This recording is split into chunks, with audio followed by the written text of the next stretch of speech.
قابل صد احترام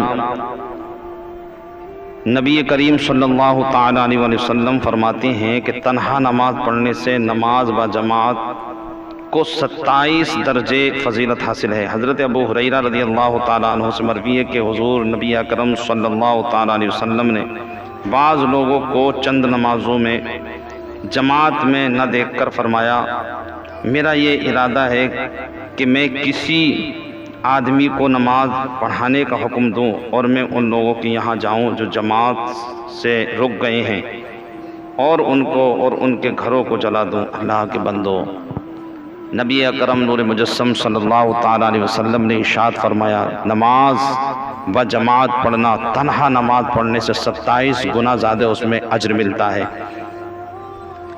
آج فی زمانہ دیکھا گیا ہے کہ لوگ یوں ہی نمازوں کو ترک کرتے چلے جا رہے ہیں، جماعت کا بالکل خیال نہیں کرتے، گفتگو کرتے رہتے ہیں نماز کے بعد، جبکہ نبی اکرم نور مجسم صلی اللہ تعالیٰ علیہ وآلہ وسلم نے ارشاد فرمایا کہ نماز اذان کا جواب دینا چاہیے۔ آج تو لوگ اتنے بے فکری سے اپنی گفتگو کو جاری رکھتے ہیں، اپنی مصروفیات میں رہتے ہیں، اپنے کام و کاج میں لگے رہتے ہیں۔ ادھر اللہ کا منادی اذان دیتا ہے، ادھر رک کر ٹھہر کر کام کو روک کر اس کا جواب بھی نہیں دیتے۔ کتنی لاپرواہی اور کتنی بے پرواہی انسان جو ہے کر رہا ہے۔ اللہ کے بندو، اللہ تبارک و تعالیٰ کہ محبوب علیہ الصلاۃ والتسلیم نے ارشاد فرمایا، اظہار فرمایا، فضیلت بیان فرمائی اور پھر اس پہ تنبیہ بھی فرمائی اس حدیث پاک میں کہ جو تنہا نماز پڑھی جاتی ہے اس سے کئی گنا زیادہ جماعت میں ثواب ملتا ہے۔ کتنا؟ 1 نہیں، 2 نہیں، 3 نہیں، 4 نہیں، بلکہ میرے نبی اکرم صلی اللہ تعالیٰ علیہ وسلم نے ارشاد فرمایا 27 گنا یعنی 27 درجے زیادہ اس کو اجر ملتا ہے۔ سبحان اللہ۔ اور پھر نماز با جماعت سے پڑھنے کے مزے کچھ اور ہی ہوتے ہیں، اس میں لذت کچھ اور ہی ہوتی ہے۔ اللہ تبارک و تعالیٰ کے محبوب علیہ الصلاۃ والتسلیم نے یہ فضیلت بیان فرمائی کہ تنہا نماز پڑھنے سے 27 درجے زیادہ اجر ملتا ہے جماعت کے ساتھ نماز پڑھنے کا۔ اور پھر اس میں تنبیہ بھی فرمائی کہ جو لوگ جان بوجھ کے نماز ترک کرتے ہیں، یہ ان شخصیتوں کے بارے میں میرے نبی فرما رہے ہیں جن کا عالم یہ ہے، جن کی شب و روز میرے مصطفیٰ جان رحمت علیہ الصلاۃ والتسلیم کے پیچھے نماز پڑھنے میں گزری ہے۔ ہم چند دن نماز پڑھ کے، ہم چند باجماعت نماز پڑھ کے بے فکر ہو جاتے ہیں اور پھر جماعت جان بوجھ کے ترک کرتے رہتے ہیں۔ نہیں، ایسا نہ کیا کریں۔ حضرت عثمان رضی اللہ تعالیٰ عنہ سے مروی ہے کہ جو عشاء کی جماعت میں حاضر ہوا، واپس گویا اس نے آدھی رات عبادت میں گزاری، اور جو صبح کی جماعت میں شامل ہوا گویا اس نے ساری رات عبادت میں گزاری۔ سبحان اللہ۔ جس نے با جماعت عشاء کی پڑھی، با جماعت نماز عشاء کی پڑھ لو، بتائیے نماز عشاء کی پڑھی جماعت سے، کوئی مشکل نہیں، کوئی وقت برباد نہیں، کوئی زیادہ ٹائم نہیں لگتا۔ نماز عشاء پڑھی، آپ اپنے بستر پہ گئے، آپ نے آرام سے آرام کیا، مگر پھر یہ نیت کی کہ صبح کی فجر بھی پڑھوں گا اور پھر فجر جماعت سے پڑھ لی۔ سبحان اللہ۔ حضرت عثمان بیان کرتے ہیں میرے نبی نے ارشاد فرمایا اس نے ساری رات عبادت کی، ساری رات عبادت کی۔ کتنا اجر چاہیے۔ آج دنیا کے چند ٹکوں کے چکر میں، دنیا کے مال و متاع کے چکر میں، دنیا کے ذرا سے لالچ کے چکر میں انسان راتوں رات گزار دیتا ہے، راتوں رات جاگ لیتا ہے، راتوں ایک معمولی کھانے کے چکر میں، فنکشنوں میں جانے کے چکر میں برباد کر دیا اپنی زندگی کو ہم نے۔ ہم بالکل بھول گئے، ہمیں وقت کو برباد کرنے میں ذرا بھی ہچک نہیں، ذرا بھی ہم ہچکتے نہیں، ذرا بھی ہمیں احساس نہیں ہے۔ ہمارے بزرگ ان لمحات کی کتنی قدر کیا کرتے تھے۔ سبحان اللہ۔ میرے نبی اکرم نور مجسم صلی اللہ تعالیٰ علیہ وآلہ وسلم کا ارشاد ہے کہ جس نے نماز با جماعت ادا کی بس گویا اس نے اپنے سینے کو عبادت سے بھر لیا۔ سبحان اللہ۔ حضرت سعید ابن مسیب رضی اللہ تعالیٰ عنہ کا قول ہے کہ 20 برس تک متواتر میں اس وقت مسجد میں ہوتا ہوں جب مؤذن اذان دیتا ہے، جب محمد بن واسع رضی اللہ تعالیٰ عنہ فرماتے ہیں کہ میں دنیا سے 3 چیزوں کی خواہش رکھتا ہوں، ایسا بھائی کہ اگر میں ٹیڑھا ہو جاؤں تو وہ مجھے سیدھا کر دے، بغیر کاوش کے مختصر رزق جس کے باز پرسس نہ ہو. دیکھا ایسے صحبت اختیار، ایسا بھائی. آپ دعا کرتے ہیں کہ مجھے ایسا بھائی ملے کہ میں اگر غلط راہ کو چلنے لگوں تو میرا بھائی میری اصلاح کر دے. اور رزق صرف اتنا چاہیے کہ جس کو میں بآسانی میرا گزارا ہو جائے اور مجھ سے سوال نہ ہو. اور نماز و جماعت، جس کی غلطیاں میرے لیے معاف کر دی جائیں اور جس کی فضیلت مجھے بخش دی جائے. سبحان اللہ. لوگوں آج نماز پڑھ رہے ہیں مگر نماز کی غلطیوں پر احساس نہیں، رکوع صحیح نہیں، سجدے صحیح نہیں، قیام صحیح نہیں، قرات صحیح نہیں. اور حالات یہ ہیں کہ اس کے لیے سمجھانے کے لیے کوئی تیار ہے تو اسے سمجھنے کے لیے تیار بھی نہیں. ان کی اصلاح نہیں کرتا، ان کی طرف توجہ نہیں، مسائل پر غور نہیں کرتا. اللہ تبارک و تعالیٰ کہ محبوب علیہ الصلاۃ والتسلیم کے غلام کی خواہش دیکھی آپ نے. یعنی میں 3 باتوں کو پسند کیا. ایک ایسے بھائی کو جو ایسا بھائی ہو، ایسا عزیز ہو. کیوں نہ ہو یہ بات؟ کیونکہ قرآن کریم نے ارشاد فرمایا تأمرون بالمعروف وتنہون عن المنکر.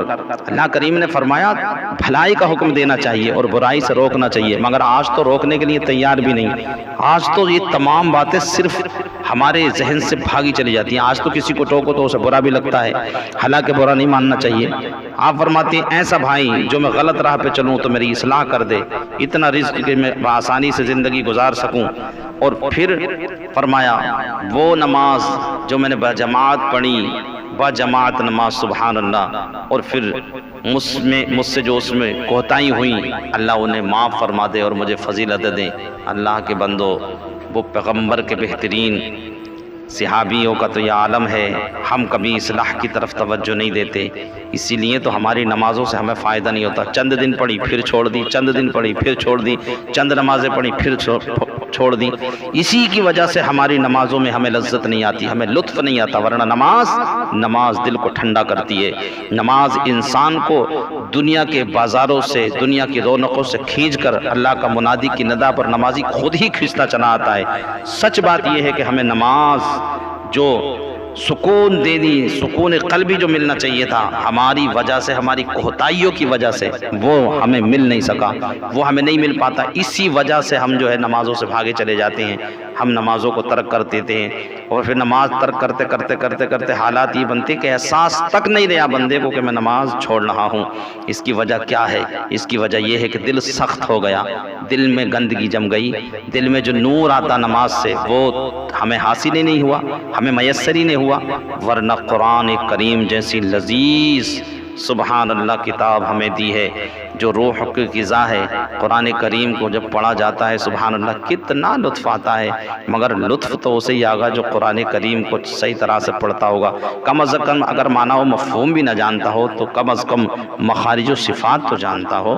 قرآن کریم کی لذت اسے ملے گی، اس سے اس کا سینہ ٹھنڈا ہوگا، اس سے اس کا ذہن بنے گا، اس سے اس کی لذت میں اضافہ ہوگا، اس سے اس کی روح کو تازگی ملے گی. اور جب روح کو تازگی ملے گی تو پھر انشاءاللہ العزیز اس کا ذہن بنتا چلا جائے گا اور پھر نماز میں لذت. آج نماز بے لذت اس لیے ہوئی ہے کہ ہم نے اس طرف بالکل توجہ کرنی چھوڑ دی. آپ نے دیکھا کہ سرکار صلی اللہ تعالی علیہ وسلم کے غلام عرض کرتے ہیں کہ میری نماز، وہ نماز جو میں غلطیاں کروں تو اللہ تعالیٰ انہیں بخش دے اور اپنے فضل سے مجھے نماز کی فضیلت عنایت فرما دے. سبحان اللہ. کبھی ہم بھی یہ دعایا کرتے ہیں؟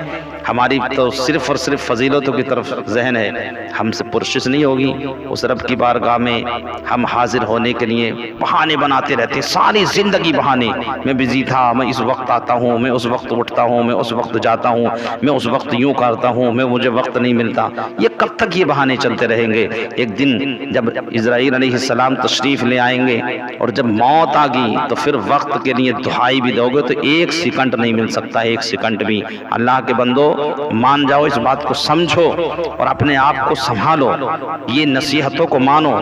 اس لیے اللہ تبارک و تعالیٰ نے جو ہمیں وقت دیا ہے وہ بہت بڑا خزانہ ہے، بہت بڑا خزانہ ہے. دنیا میں سب سے بڑا خزانہ جو انسان کے پاس ہے وہ اس کا اپنا وقت ہے، جو اللہ نے اسے رعایتاً اپنے فضل سے عنایت فرمایا ہے، جو اسے زندگی مل رہی ہے. اس زندگی میں جو کچھ کر لے گا وہی سب کچھ اس کے کام آئے گا. اس لیے تو ہمارا اپنا معمول یہ بنا لیا ہم نے کہ ہم اللہ کی تمام نعمتوں کو اپنے اوپر دیکھ رہے ہیں مگر ہم ان نعمتوں کے شاکر بھی نہ رہے، شکر گزار بندے نہیں بنتے، ہمارے حالات بڑے بگڑتے چلے جا رہے ہیں۔ ہمیں صرف اور صرف ہر وقت اس بیان کرنا جی ہم بزی ہیں، ہمارے پاس وقت نہیں ہے، ہمارے پاس ٹائم نہیں ہے، جو ٹائم ملتا ہے وہ ملتا ہے، ٹائم ملتا ہے۔ یہ دیکھ کہ تجھے سب سے بڑا نعمت جو تیرے پاس ہے، نہ تیرا سرمایہ، نہ تیری دولت، نہ تیری شکل و صباحت، نہ تیری صحت، جب بلکہ تجھے سب سے بڑا انعام اللہ نے جو دیا ہے وہ وقت کی شکل میں دیا ہے، جس کا تو اپنے آپ کو برباد کر کے اس کی قدر نہیں کر پا رہا۔ اگر اس کی قدر کرتا تو پھر دنیا تیرے لیے تیرے قدموں میں ہوتی۔ اس لیے کسی نے کہا ہے دنیا ہے چند دن کی، مال سب بیکار ہے، دنیا ہے چند دن کی، مال سب بیکار ہے، ہر گھڑی سراپا ہماری موت کی تلوار ہے۔ واقعی ہمارے اوپر تلوار کھڑی ہے موت کی۔ مارتا ہے کیوں مسلمان مال اپنے بھائی کا، قبر میں تو دیکھ لینا مال و دولت خار ہے۔ جھوٹ اور چغلی سے انسان ہو گیا ہے سنگ دل، ڈر سے بچنے کا تیرا کون سا آثار ہے۔ تو کبھی توجہ نہیں دیتا، تو کبھی اس طرف آتا ہی نہیں، تیری ذہن بنتا ہی نہیں کہ تجھے اس طرف بھی جاتا ہے، اس لیے کہ جھوٹ اور چغلی سے انسان ہو گیا ہے سنگ دل، ڈر سے بچنے کا تیرا کون سا آثار ہے۔ ڈاکٹروں اور وید اور اس کی کیا دوا کر پائیں گے، جو محمد کی جدائی میں یہاں بیمار ہے۔ کیوں ستاتا ہے باطل ہند میں مسلم کو، تو دیکھ مسلمان پر مدینے جانے والا تار ہے۔ تیرا تار کہاں سے کہاں پہنچ رہا ہے، تو کس کا غلام ہے اور کس کی اتباع کر بیٹھا۔ تجھے دھوکہ دینے والے نے دھوکہ دیا، تو فریب میں آ گیا۔ اللہ کرا کہ ہم اپنے فضل سے ہمیں اس فریب کاری سے ہمیں بچا لے۔ اللہ اپنے محبوب کی صحیح محبت اور صحیح ان کی اتباع کی توفیق رفیق عنایت فرمائے، اور جو کوتاہیاں ہو رہی ہیں ان سے سچے دل سے توبہ عنایت فرمائے، آمین۔ دوستو ویڈیو پسند آئی ہو تو ویڈیو کو لائک کریں، شیئر کریں اور چینل کو سبسکرائب کریں، اور چینل کو سبسکرائب کرنے کے بعد میں بیل آئیکن دبانا نہ بھولیں تاکہ حضرت کی آنے والی ہر ویڈیو کا آپ کو نوٹیفیکیشن ملتا رہے۔